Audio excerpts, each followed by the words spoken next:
Hello welcome and नमस्ते Google Nepal युट्युबमा यहाँहरूलाई स्वागत छ। नयाँ नयाँ आइपिओ एफपिओ राइट सेयर तथा जानकारीमूलक भिडियोहरू लिएर आउने क्रममा आज म दुईवटा कम्पनीको आइपिओको बारेमा जानकारी दिनका लागि उपस्थित भएको छु।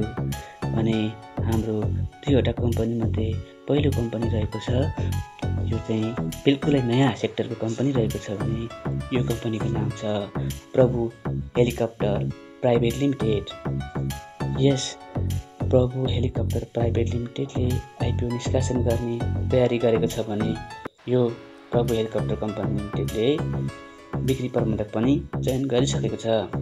यस प्रभु हेलिकप्टर कम्पनी लिमिटेडको बिक्री प्रबन्धकमा चाहिँ मुक्तिनाथ क्यापिटल लिमिटेडलाई नियुक्ति गरेको छ। भने यस प्रभु हेलिकप्टर कम्पनी लिमिटेडले करिब कुल 6 करोड 60 लाख रुपैयाँ बराबरको कुल करिब 6,60,000 किता सेयर चाहिँ अंकित मूल्य रुपैयाँ 100 रुपैयाँमा नै आइपिओ निष्कासन गर्न लागेको हो।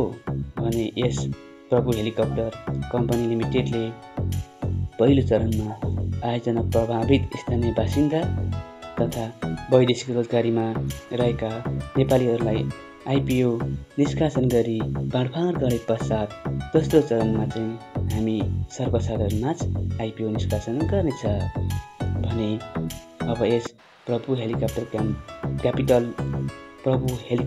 प्राइभेट लिमिटेडले आइपिओ निष्कासन गर्नको लागि हाम्रो नेपाल धितोपत्र बोर्ड 7मा निवेदन दिएपछि नेपाल धितोपत्र बोर्ड 7बाट अनुमति पाएपछि यस प्रभु हेलिकप्टर प्राइभेट लिमिटेडको म अन्य सम्पूर्ण जानकारीहरू लिएर हजुरहरूको सामु उपस्थित हुने नै छु। भने यस्तै आइपिओ सम्बन्धी जानकारी क्रममा हजुरहरूको सामु अर्को एउटा आइपिओको बारेमा पनि जानकारी दिन चाहन्छु। अर्को आइपिओ रहेको छ हाम्रो हाइड्रो पावर सेक्टरको आइपिओ रहेको छ। यस हाइड्रो पावरको नाम छ Apollo hydro power company limited.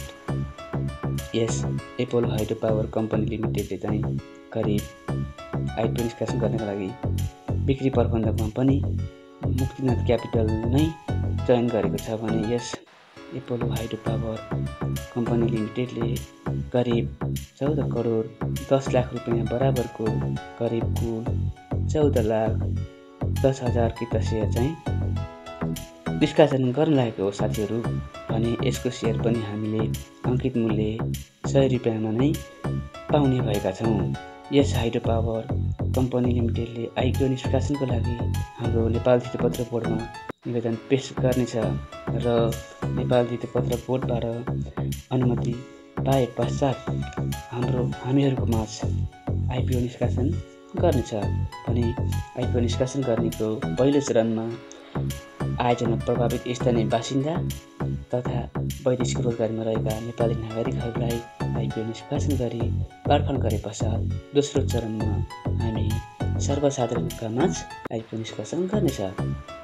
भने साथीहरू यस एपोलो हाइड्रो पावर कम्पनीको विस्तृत जानकारीको लागि म यस एपोलो हाइड्रो पावर कम्पनीले नेपाल धितोपत्र बोर्डमा निवेदन दिएर नेपाल धितोपत्र बोर्डले स्वीकृति दिइसकेपछि म हजुरहरूको सामु सम्पूर्ण जानकारी लिएर उपस्थित हुने नै छु।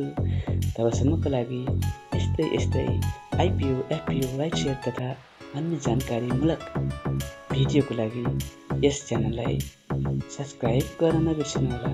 हस् त thank you so much. Best life, good mind, see you.